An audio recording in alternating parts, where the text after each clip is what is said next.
नमस्कार, आपके साथ मैं हूं नलिनी पांडे और मेरे साथ मेरे सहयोगी मयंक मिश्रा जुड़ गए हैं। मयंक, इजराइल और ईरान के बीच जंग जैसे हालात बन चुके हैं, बहुत ही तनावपूर्ण स्थिति है। इस वक्त की सबसे बड़ी खबर आपको क्या मिल रही है?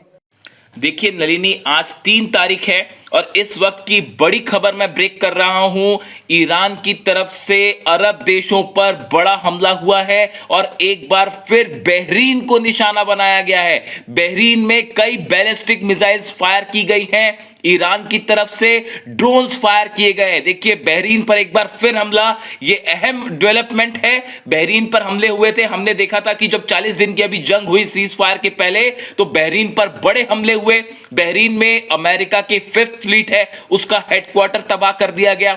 ईरान ने अपने मिसाइल से बड़े हमले किए थे और अब एक बार फिर 3 जून, मैं आपको नए हमले बता रहा हूं। 3 जून की सुबह, अब से थोड़ी देर पहले ही ईरान की तरफ से बड़े हमले किए गए हैं। बैलिस्टिक मिसाइल और ड्रोन से बहरीन को निशाना बनाया गया है। बहरीन के आसमान में देखिए डिफेंस सिस्टम्स फायर किए गए और पूरा बहरीन का आसमान एक बार फिर जल उठा। इसके विजुअल्स जो है अब सोशल मीडिया में बाहर आने शुरू हो गए।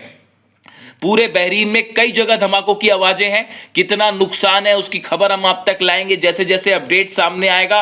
लेकिन बहरीन को निशाना बनाया जाना ये बता रहा है कि एक बार फिर अरब देशों पर हमले शुरू हो चुके हैं। इसके साथ दूसरी बड़ी खबर, कुवैत में एक बार फिर ईरान ने मिसाइल्स फायर की हैं और ड्रोन से हमला किया है। ये नए हमले हैं। देखिए आज 3 जून की सुबह पूरे कुवैत में सायरन बजने लगे और उसके बाद जो है ईरान के ड्रोन्स की झड़ी लग गई, बैलिस्टिक मिसाइल से हमले किए गए और कुवैत में भी कई जगह धमाके की खबरें हैं। और ईरान की तरफ से यह बात कही गई है, जो बात सामने आ रही है कि अमेरिका के बेसिस को निशाना बनाया गया है एक बार फिर कुवैत में और बहरीन में। देखिए कल जो हमले हुए कुवैत में, जो कल के हमले थे, यानी कि 2 तारीख की सुबह जो हमले किए गए थे, उसमें बताया जा रहा है कई अमेरिकी सैनिक घायल हुए हैं और जो बैलिस्टिक मिसाइल्स गिरी ईरान की, वो सीधा अमेरिकन बेस के ऊपर गिरी थी और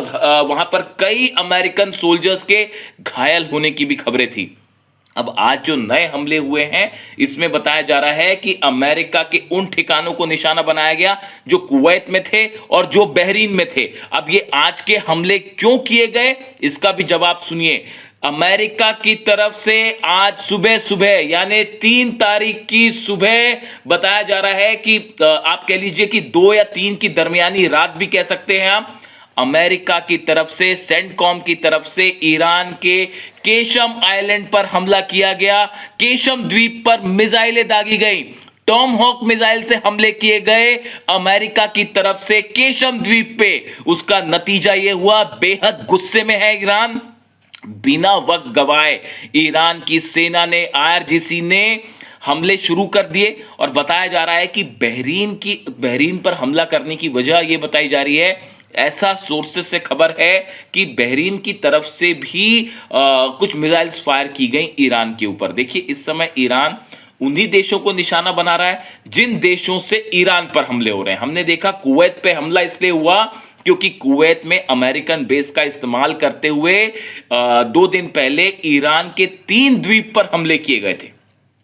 उसका बदला लेते हुए ईरान ने कुवैत पर हमला किया और आज फिर जो है बताया जा रहा है कि कुवैत की तरफ से मिसाइल्स फायर की गई थी, ऐसी खबरें हैं। भले इसको क्लेम ना किया जाए, लेकिन इसी वजह से कुवैत को आज निशाना बनाया गया और बहरीन की एंट्री होना भी अपने आप में बड़ा मामला है।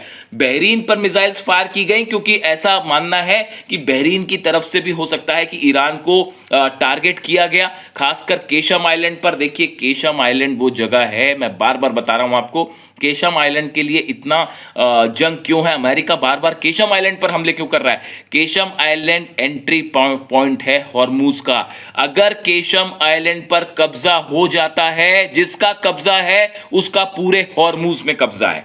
केशम आइलैंड के जरिए आप ये तय करते हैं कि हॉर्मूज से कौन से जहाज एंटर करेंगे और कौन से जहाज बाहर निकलेंगे। और ईरान का सबसे बड़ा गढ़ है, होल्ड है केशम आइलैंड। यहां पर मिसाइल्स तैनात हैं, यहां पर ड्रोन्स तैनात हैं, यहां पे बड़ी संख्या में आईआरजीसी के सैनिक हैं, आईआरजीसी के यहां पर जहाज हैं जो पूरे हॉर्मूज को कंट्रोल करते हैं। यहां से ही ये तय होता है कि कौन से देश का जहाज हॉर्मुज से निकलेगा या नहीं निकलेगा। यही वजह है कि बार बार अमेरिका की तरफ से निशाना बनाया जा रहा है केशम आइलैंड को, जो ये संदेह खड़े करता है कि क्या धोखे से अमेरिका ग्राउंड ऑपरेशन करना चाहता है ईरान में, क्या धोखे से अमेरिकन सैनिक जो है वो केशम आइलैंड पर उतरना चाहते हैं और यहां पर कार्रवाई करना चाहते हैं। देखिए, इसकी जो सेंटकॉम की तरफ से बयान आया है, अमेरिका का सेना का वो मुख्यालय, वो यूनिट जो कि ईरान में ऑपरेशन देखती है, सेंटकॉम की तरफ से बयान आया है कि हमने सेल्फ डिफेंस में ये हमले किए। इस तरह के बयान आए हैं, लेकिन सब समझ रहे हैं इस समय, तमाम एक्सपर्ट्स की ये राय है कि जिस तरह से सर्विलांस हो रहा है ईरान का, लगातार जासूसी ड्रोन अंदर घुस रहे हैं, लगातार आइलैंड्स पर हमले हो रहे हैं, क्या ये किसी बड़े ग्राउंड ऑपरेशन के पहले की तैयारी है? और ये बात ईरान अच्छी तरह से समझता है और इसके लिए इसका जवाब देखिए, ईरान पर जैसे ही हमला हो रहा है ईरान तुरंत उसका जवाब दे देता है। और एक बार फिर आज यही हुआ, जो खबरें आई, देखिए इसके पहले का एक बड़ा डेवलपमेंट और है। एक जहाज जो है वो लेक्सी नाम का जहाज जो है वो ईरान की तरफ बढ़ रहा था। टैंकर है, ऑयल टैंकर, जो बड़ी मात्रा में तेल लेके ईरान के तट की तरफ बढ़ रहा था। बदले में अमेरिका के जहाजों से हेलफायर मिसाइल्स फायर की गई और इस जहाज के इंजन रूम को तबाह कर दिया गया। ये जहाज समुद्र में फंसा हुआ है, हॉर्मुज में फंस गया बीच में, और इस पर धमाके किए गए। ये निशाना अमेरिका की नौसेना की तरफ से किया गया, जिसका बदला देखिए जैसे ये हमला हुआ उसके बाद खबरें आई कि ईरान पहले ही बहुत गुस्से में है और ईरान की तरफ से हॉर्मुज में कई अमेरिकी जहाजों पर भी हमले किए गए हैं। इस तरह की खबरें जो ईरान की तरफ बढ़ रहे इस टैंकर को जिन जहाजों ने रोका, अमेरिकन जहाजों ने, उनको लेकर भी आईआरजीसी की तरफ से बड़ा एग्रेसिव अप्रोच देखने को मिला और हमले किए गए। और उसके थोड़ी देर बाद फिर केशम आइलैंड पर हमले होते हैं और केशम आइलैंड पर भी कितना नुकसान हुआ है इंतजार करना पड़ेगा, खबरें सामने आ जाएंगी। लेकिन ईरान ने पलटवार कर दिया बहरीन पर और कुवैत पर। देखिए, दो और बड़े डेवलपमेंट है। मार्को रूबियो, अमेरिका के विदेश मंत्री का बयान सामने आया है। उन्होंने ये कहा है कि हॉर्मुज खोलने के बदले हम ईरान से सैंक्शंस नहीं हटाएंगे। देखिए, ये बड़ी बात है कि ईरान की तरफ से ये कहा गया कि पहले आप अपना ब्लॉकेड हटाइए और यहां से बाहर निकलिए, उसके ऊपर बाद हमारे ऊपर जितने सैंक्शंस लगे हैं, जितने प्रतिबंध लगे हैं, वो हटाए जाएं, बदले में हॉर्मुज खोला जाएगा। इस तरह की बातें निगोसिएशंस में सामने आई। लेकिन अब मार्को रूबियो ये कह रहे हैं, अमेरिका के विदेश मंत्री, कि हॉर्मुज खोलने के बदले हम सैंक्शंस नहीं हटाएंगे, आपको अपना यूरेनियम सौंपना पड़ेगा, यूरेनियम देना पड़ेगा। जब आप यूरेनियम दोगे तब हम जो है सैंक्शन हटाएंगे। यानी इस तमाम दिनों की जो बातचीत हुई, जो पाकिस्तान के जरिए हुई, जो अरब देशों के जरिए हुई, इसका कोई नतीजा नहीं है। आप घूम फिर कर वहीं आके खड़े हो जाते हैं जहां से बातचीत शुरू हुई।